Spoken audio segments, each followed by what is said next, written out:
രോമാഞ്ചം സംവിധായകൻ ജിത്തു മാധവൻ സംവിധാനം ചെയ്യുന്ന ആവേശം എന്ന ചിത്രത്തിലാണ് ഫഹദ് ഫാസിൽ ഒരു കിടിലൻ ഗ്യാങ്സ്റ്ററുടെ വേഷത്തിൽ എത്തുന്നത്. ഏറെ പ്രതീക്ഷയോടെ കാത്തിരിക്കുന്ന ആവേശം എന്ന ചിത്രത്തിലൂടെ ഫഹദ് ഫാസിൽ 2024 ആരംഭിക്കാനൊരുങ്ങുകയാണ്. രോമാഞ്ചം ഫെയിം ജിത്തു മാധവന്റെ രണ്ടാം വർഷമാണ് ചിത്രം സംവിധാനം ചെയ്യുന്നത്. ചിത്രത്തിലെ ഒരു കിടിലൻ ഗ്യാങ്സ്റ്ററുടെ വേഷമാണ് ഫഹദ് അവതരിപ്പിക്കുന്നതെന്ന് നിർമ്മാതാക്കൾ നേരത്തെ ഒരു ടീസർ പുറത്തിറക്കിയിരുന്നു.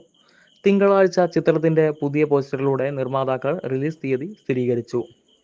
ആവേശത്തിന്റെ ഏറ്റവും പുതിയ പോസ്റ്ററിൽ ഫഹദിന്റെ കയ്യിൽ മോളോട്ടോവ് കോക്കട്ടെയിൽ ഉണ്ട്. പശ്ചാത്തലത്തിൽ അവന്റെ സംഘം അവന്റെ നേരെ ഓടുന്നത് കാണാം.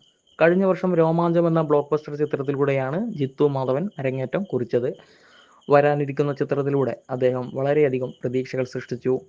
ഫഹദ് ഫാസിലിനെ കൂടാതെ ആവേശത്തിൽ മൻസൂർ അലി ഖാൻ, ആശിഷ് വിദ്യാർത്ഥി, Sachin Gopu, Malayali gamer, youtuber hipster Mithun Jayas, Roshan Shanavas, Pooja Mohanraj, Neeraja Rajendran, Sreejith Nair, Thankam Mohan എന്നിവരും പ്രധാന കഥാപാത്രങ്ങളെ അവതരിപ്പിക്കുന്നു. ഒരു കൂട്ടം കോളേജ് വിദ്യാർത്ഥികളെയും അവരെ സഹായിക്കാൻ വരുന്ന ഒരു ഗുണ്ടയെയും ചുറ്റിപ്പറ്റിയാണ് ആവേശമെന്ന് റിപ്പോർട്ട് ചെയ്യുന്നു.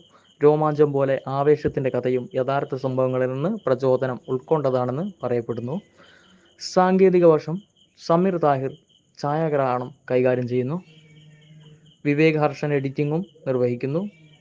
വിനായക് ശശികുമാറിന്റെ വരികൾക്ക് സുഷിൻ ശ്യാം സംഗീതം പകർന്നിരിക്കുന്നു.